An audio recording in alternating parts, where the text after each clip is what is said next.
Well, as I'm sure you know, one of the major events happening in the world right now, in particular for those of us concerned about environmental issues, is the United Nations Climate Change Conference in Bali, Indonesia. And the leader of the Liberal Party, Stefan Dion, of course, was not invited by the Prime Minister. He didn't invite anybody except his own guys. Very partisan thing for him to do. But nonetheless, Stefan Dion has gone there on his own ticket, and he'll be showing up there in a couple of days. So obviously, climate change, a huge issue to our party, our leader, and I know a huge issue to you as well as my colleague, Sean Murphy, Member of Parliament for Charlottetown. Now, Sean, let me ask you what you think is going to come out of this Bali conference. Are you optimistic? Well, I'd like to see, Gareth. I'd like to see the world, represented by the United Nations, come forward with set targets so that we would have definitive reductions in greenhouse gases. But as you know, there's a group of countries led by United States, Canada, now joined by Japan and perhaps Saudi Arabia. They used to have Australia with them, but that's no longer the case. There's about 3 or 4 countries that are there really to derail the process, to sabotage the process, to develop what they call aspirational targets, which really are meaningless at all. So I'm hopeful that we will see targets, but I'm not that optimistic. Well, what do you think of Canada's role? I mean, the Prime Minister speaks out of both sides of his mouth. He says we're concerned about greenhouse gases, but Canada is one of those countries that, as you say, is part of the problem now, isn't it? It is one of the 2 or 3 countries in the world that are the problem, not part of the problem, they are the problem. And they are there to basically to scuttle any agreement that would that parties would agree to actually reduce greenhouse gases. They want to have what's called aspirational targets or goals, which again don't mean a damn thing. But it's unfortunate.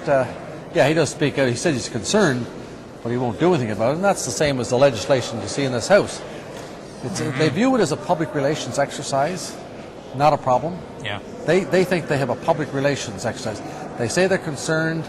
The first thing they did when they came to power, they cancelled 92% of the programs dealing with climate change. Yeah. And since then, in the last 19, 20, 21 months, we haven't seen anything that would go to reduce greenhouse gases in this country.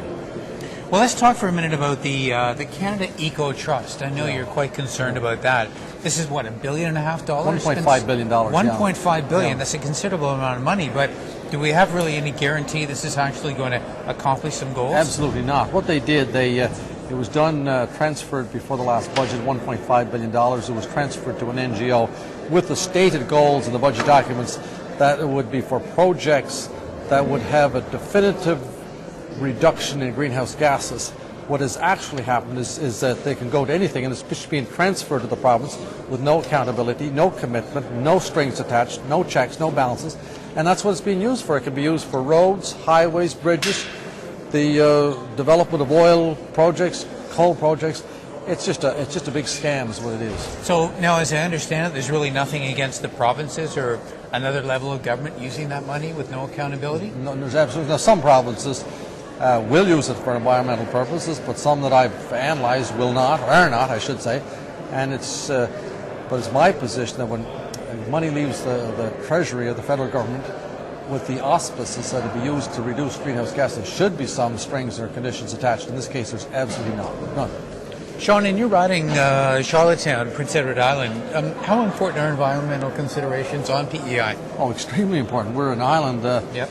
We run into some real storm problems, water level elevation. Now, of course, these are a few years down the road, but we're a small island, a low island, and it's something that we rely on tourism, agriculture, fisheries. This is of utmost importance to every person living in Prince Edward Island, and actually, Garth, they are very concerned. Mm-hmm. A lot of climate change, of course, people think of global warming, but it's also the advent of more storms and more systems. And of course, you guys are right in the track of that, aren't you? That's right. We had a surge 2 nights ago that did damage to a lot of the wharfs. Just we didn't see that 20 years ago. We're seeing it now, and we're seeing the results of it. Well, hopefully, Bali. Hopefully, we're going to get Canada part of the solution, not the problem. Well, let's remain optimistic, but Yeah. I just hope that that our leader would take a different attitude going there. That's unfortunate. Yeah, absolutely. All right, Sean Murphy, thank you very much. And Thank you very thanks much. for watching MPTV.